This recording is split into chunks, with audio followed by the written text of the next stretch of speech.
नमस्कार दोस्तों, स्वागत है एक बार फिर से हमारे यूट्यूब चैनल क्रैक एमपीपीएससी में। दोस्तों, आज सिंधिया डायनेस्टी का ये तीसरा लेक्चर है। इससे पहले प्रथम और द्वितीय लेक्चर ऑलरेडी अपलोड हो चुके हैं। प्लेलिस्ट में जाके उनको ज़रूर देख लीजिएगा।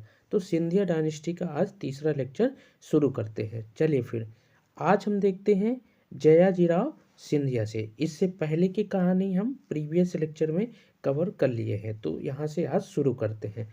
तो जयाजीराव सिंधिया के बारे में हम देखते हैं।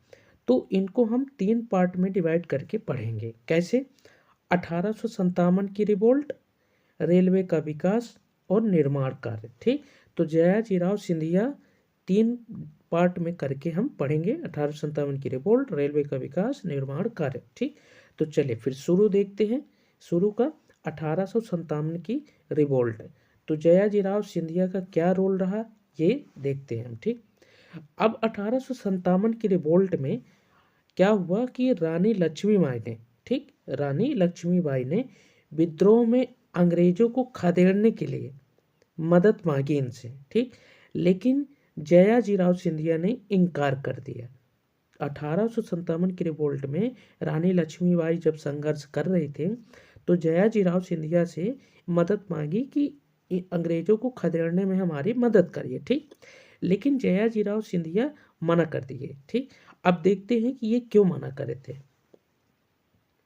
जयाजीराव सिंधिया क्या करे कि ये खुद तो अंग्रेजों के तरफ थे, ठीक, लेकिन पूरी सेना को रानी लक्ष्मीबाई की तरफ कर दे। ठीक, तो इससे क्या होगा कि जयाजीराव सिंधिया उनके अंग्रेजों के तरफ रहेंगे तो अंग्रेजों को ये नहीं पता चलेगा कि ये विद्रोह में हमारे खिलाफ भाग ले रहे हैं। ठीक, तो इस तरह से उन्होंने किया कि जयाजीराव सिंधिया खुद अंग्रेजों की तरफ रहे और सेना को पूरी अपनी रानी लक्ष्मीबाई की तरफ भेज दिए। ठीक, ओके, अब यहाँ पे देखते हैं कि जयाजीराव सिंधिया और उनके दीवान कौन? दिनकर राव। तो दोस्तों यहाँ पे एक इम्पॉर्टेंट पॉइंट है, ये याद रखिएगा। ठीक, तो जयाजीराव सिंधिया के दीवान कौन? दिनकर राव। ये दोनों क्या हुआ दोस्तों कि ये भाग गए कहाँ? आगरा। ठीक, क्यों? क्योंकि ये चाहते थे कि रिवोल्ट में हम भारतीयों के खिलाफ ना लड़े, मतलब रिवोल्ट में हम साथ दें।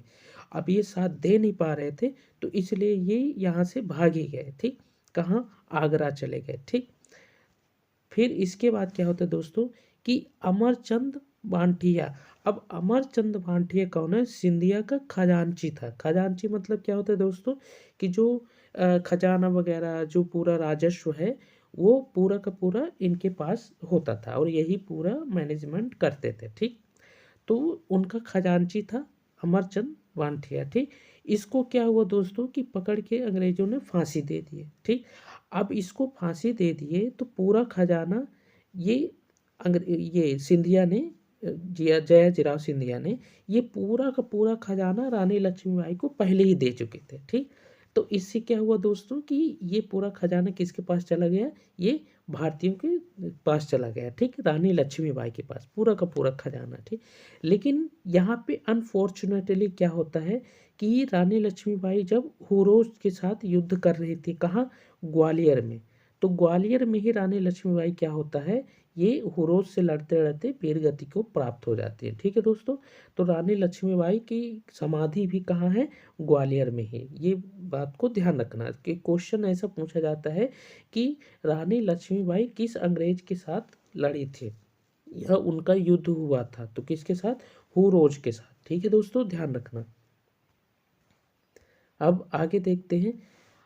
अब और जयाजीराव को आगरा से वापस बुलाकर गद्दी पर बैठाया। अब गद्दी पर बैठाने का रीजन क्या था दोस्तों कि अंग्रेजों को ये लगता था कि जयाजीराव सिंधिया मेरे तरफ ही रहे हैं। ठीक, तो जयाजीराव सिंधिया को बुला के गद्दी पर बैठा दिया। ठीक, अब देखते हैं कि इनका कंट्रीब्यूशन क्या रहा, मतलब रेलवे डेवलपमेंट में इनका कंट्रीब्यूशन क्या रहा। ठीक, तो ये इंपॉर्टेंट है दोस्तों, इसको नोट डाउन करते चलें। ठीक,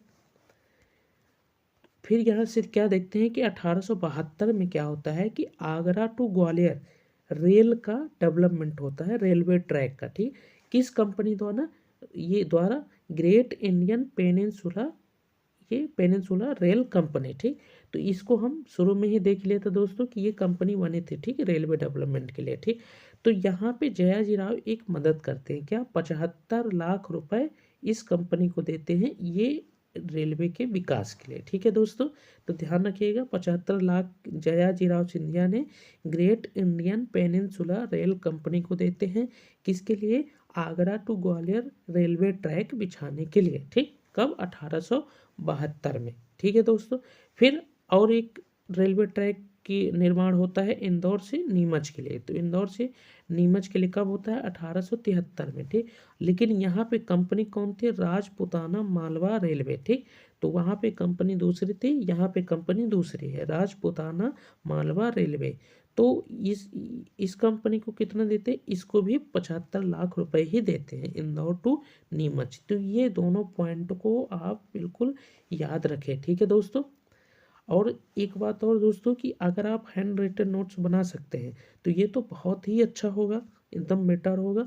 और अगर नहीं बनाने का समय है तो आप कमेंट सेक्शन में बता सकते हैं, तो पीडीएफ इसकी हम प्रोवाइड कर देंगे। तो दोस्तों ये हैंड रिटन नोट्स है, पूरा प्रीलिम्स, मेंस और अदर एग्जाम भी ये कवर करेगा, ठीक। अब आगे देखते हैं कि ना इनका निर्माण कार्य में क्या योगदान रहा, ठीक है दोस्तों। तो निर्माण कार्य में क्या योगदान रहा, पहला देखते हैं कि मोती महल बनवाया इन्होंने, जय विलास पैलेस, कंपू कोठरी, विक्टोरिया भवन, विक्टोरिया महाविद्यालय, ठीक। और गोरबी द्वार, डफरिन सराय और कमला राजा भवन, ठीक है दोस्तों। तो निर्माण कार्य क्या क्या रहे कि जयाजी राव सिंधिया क्या क्या बनवाया, उनके निर्माण कार्य क्या रहे जयाजी राव सिंधिया के, मोती महल, जय विलास पैलेस, कंपू कोठरी, विक्टोरिया भवन, विक्टोरिया महाविद्यालय, गोरबी द्वार, डफरिन सराय और कमला राजा भवन। ये दोस्तों बिल्कुल याद रखना, ये मेंस और प्रीलिम्स दोनों के लिए ही जरूरी है, ठीक। मोती महल, जय विलास पैलेस है, कंपू कोठरी, ये सब, ठीक। चलिए आगे देखते हैं दोस्तों। अब वो तो निर्माण कार्य कराया, लेकिन कुछ रेनोवेशन भी कराया, मतलब कुछ पुनर्निर्माण भी कराया, ठीक। जैसे कोटेश्वर मंदिर का पुनर्निर्माण, ठीक। और पूरे राज्य में 69 शिव मंदिरों का निर्माण कराया, ठीक, 69 शिव मंदिरों को। तो दोस्तों यहाँ पे पॉइंट एक बन रहा है, कैसे कि किस सिंधिया राजा ने पूरे राज्य में 69 शिव मंदिर निर्माण कराया, तो कौन, जयाजी राव सिंधिया, ठीक। अब यहाँ पे दोस्तों 15 लाख दिए, 15 लाख किस लिए दिए, ग्वालियर किले की दीवार, मान मंदिर, गुजरी महल और जौहर कुंड, ठीक।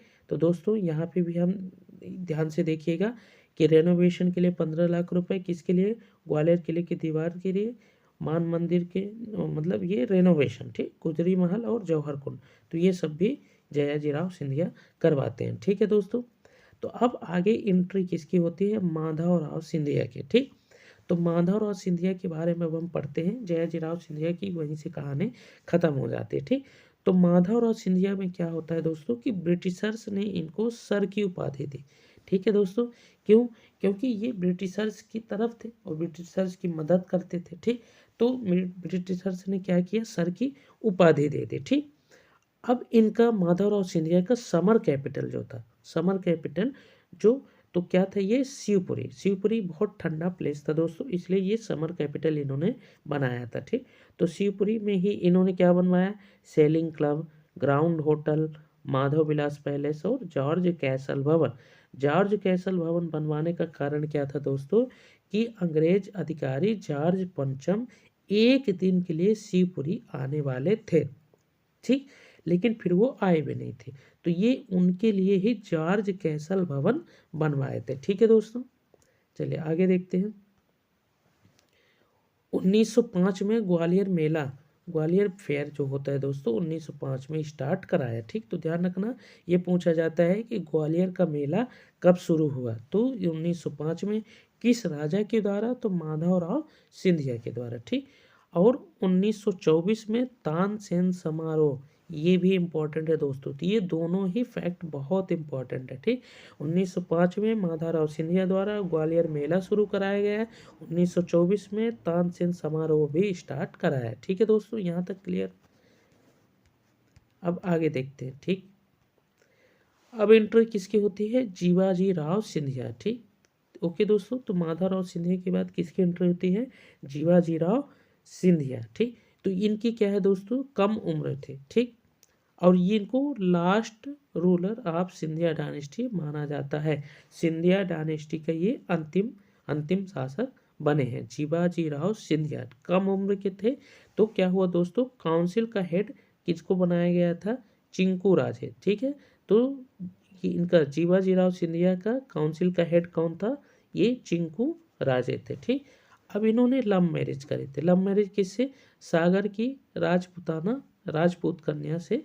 राजपूत कन्या कौन? लेखा दिव्येश्वरी। ठीक है दोस्तों, तो जयाजी राव सिंधिया किससे लव मैरिज करे थे? सागर की राजपूत कन्या लेखा दिव्येश्वरी। ठीक है दोस्तों, ध्यान रखिएगा। ओके, फिर आगे की क्या हुआ दोस्तों, लेखा दिव्येश्वरी का नाम इन्होंने विजय राजे सिंधिया का दिया, इसी नाम से ये फेमस हो गए। ठीक, तो क्या नाम? लेखा दिव्येश्वरी का नाम उन्होंने परिवर्तन कर दिया विजय राजे सिंधिया। ठीक, अब पत्रकार जो थे मृदुला सिन्हा, जो पत्रकार मृदुला सिन्हा थी, इन्होंने एक बुक लिखी, एक रानी ऐसी भी, इन्हीं के बारे में लिखी। ठीक है दोस्तों, तो इनका ही जीवन परिचय लिखा, एक रानी ऐसी भी। तो ध्यान रखना दोस्तों, ये क्वेश्चन आपको पूछा जाएगा, एक रानी ऐसी भी किस राजपूत कन्या के बारे में लिखा गया था? तो विजय राजे सिंधिया। ठीक, किसके द्वारा? मृदुला सिन्हा। ठीक, और विजय राजे किसकी वाइफ थी?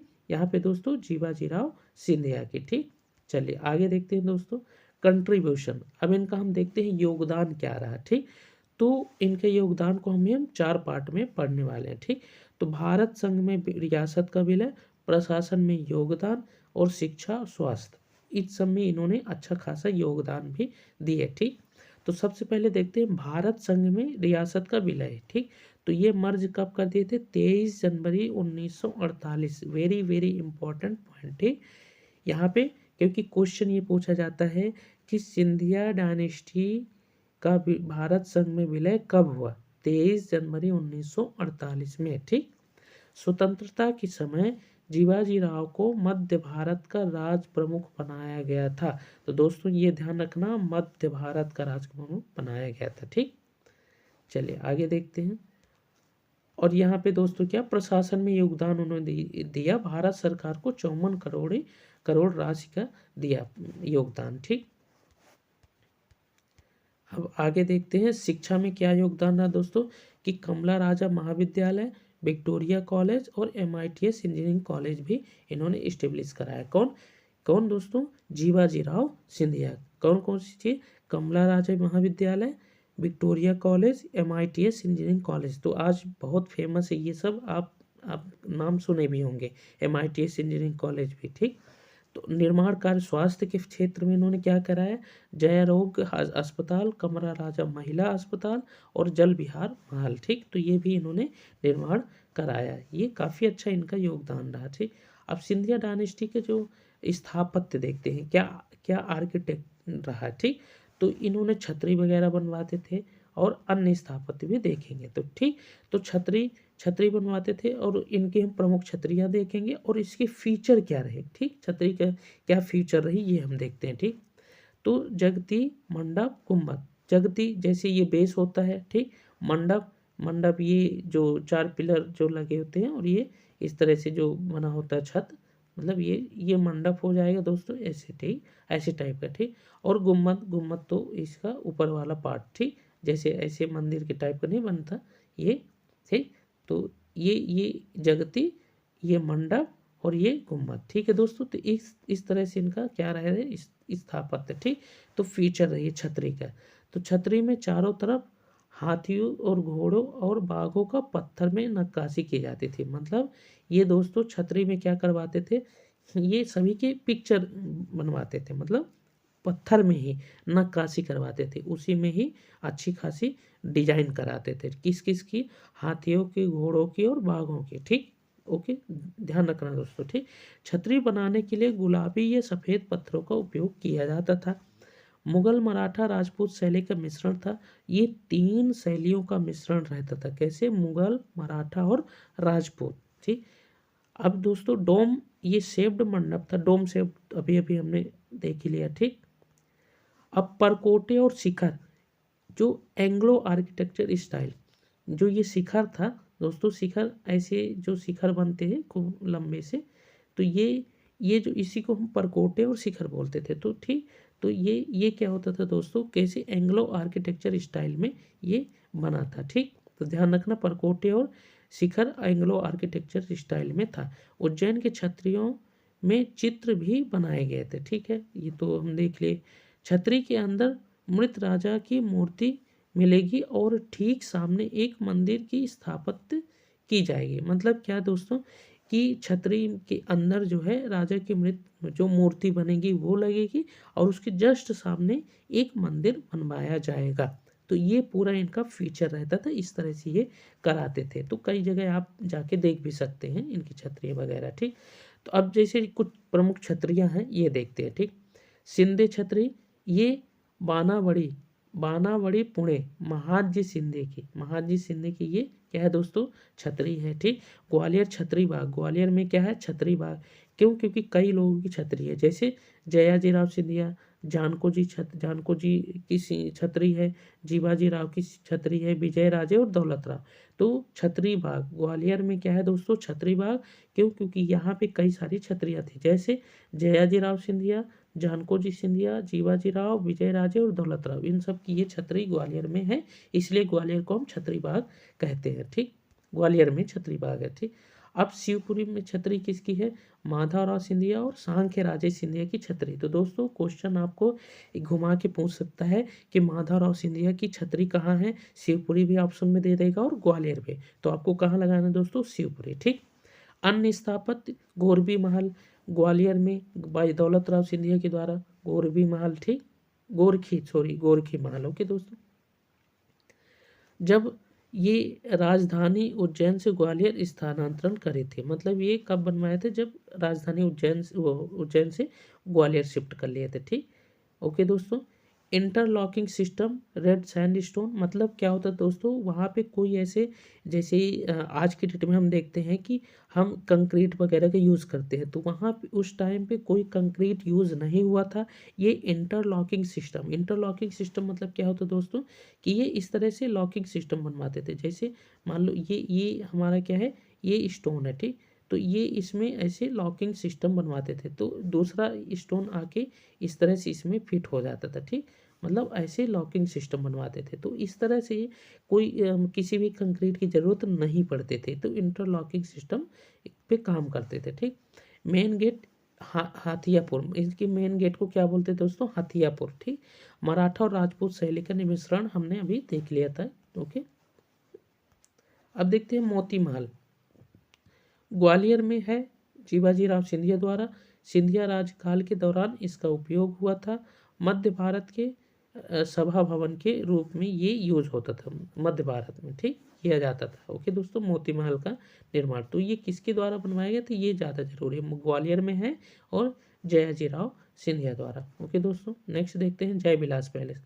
तो जय विलास पैलेस क्या है दोस्तों, जयाजी राव सिंधिया द्वारा ग्वालियर में, और डिजाइन किसके किसके द्वारा, माइकल फिलोस के द्वारा। ठीक है दोस्तों, जय विलास पैलेस फीचर क्या क्या रहा, यूरोपियन स्टाइल में पैलेस था।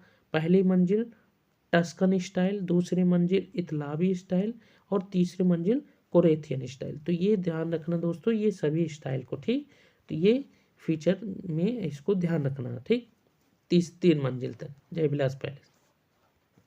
और माधव विलास पैलेस शिवपुरी में है, माधवराव सिंधिया द्वारा बनवाया गया है। मुगल, यूरोपियन और राजपूत स्टाइल का मिश्रण है। ठीक है दोस्तों, Madhav Vilas palace. George Castle भवन अभी हमने पढ़ लिया था, शिवपुरी में माधवराव सिंधिया द्वारा। और माधवराव राष्ट्रीय उद्यान में ये जॉर्ज पंचम के लिए बनवाया गया था। ठीक है दोस्तों, तो ये क्वेश्चन में बहुत पूछा जाता है कि जॉर्ज कैसल भवन किस राष्ट्रीय उद्यान में है, तो माधवराव राष्ट्रीय उद्यान में। ठीक है दोस्तों, तो ये इस तरह से पूरा का पूरा इनका स्थापत्य हमने देख लिया। तो आज से दोस्तों ये सिंधिया डायनेस्टी पूरी तरह से ख़त्म हो चुकी है। हमने ये तीसरे लेक्चर में ही सिंधिया डायनेस्टी को कवर कर लिया। अगर आप पूरा नहीं देखे तो प्ले लिस्ट में जाके कंप्लीट देख लीजिएगा। और इसके साथ साथ आपको Gaur dynasty, Bundela dynasty, Holkar dynasty, ये पूरा का प्लेलिस्ट बना हुआ है पूरे लेक्चर का, तो आप उनको भी देखिएगा। किसी भी कोर्स की ज़रूरत नहीं पड़ेगी दोस्तों, ये गारंटी है। मेंस प्रीलिम्स क्वेश्चन आपको इससे बाहर नहीं जाएगा, पूरा का पूरा कवर है हैंड रिटन नोट्स के साथ, कोई कॉपी पेस्ट नहीं है।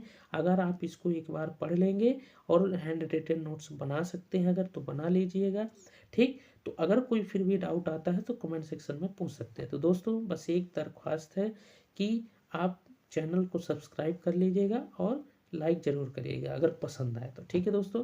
फिर आगे भी हम कंटिन्यू करने वाले हैं, और भी अभी अभी बघेल डायनेस्टी पढ़ेंगे, फिर पूरी हिस्ट्री पढ़ेंगे जो भी MPPSC और अदर एग्ज़ाम्स में आते हैं, ठीक। और इसके साथ साथ प्रीलिम्स की भी यूनिट हम स्टार्ट करे हैं। इसके ई गवर्नेंस वाला टॉपिक ऑलरेडी अपलोड हो चुका है। बाकी कौन से टॉपिक आपको चाहिए वो आप ज़रूर बताइएगा, ठीक है दोस्तों। तो मिलते हैं नेक्स्ट वीडियो में, अपना ध्यान रखें, अपनी रिवीजन को कंटिन्यू रखें, और कोई भी डाउट आता है तो आप ज़रूर पूछें। मिलते हैं नेक्स्ट वीडियो में। जय हिंद।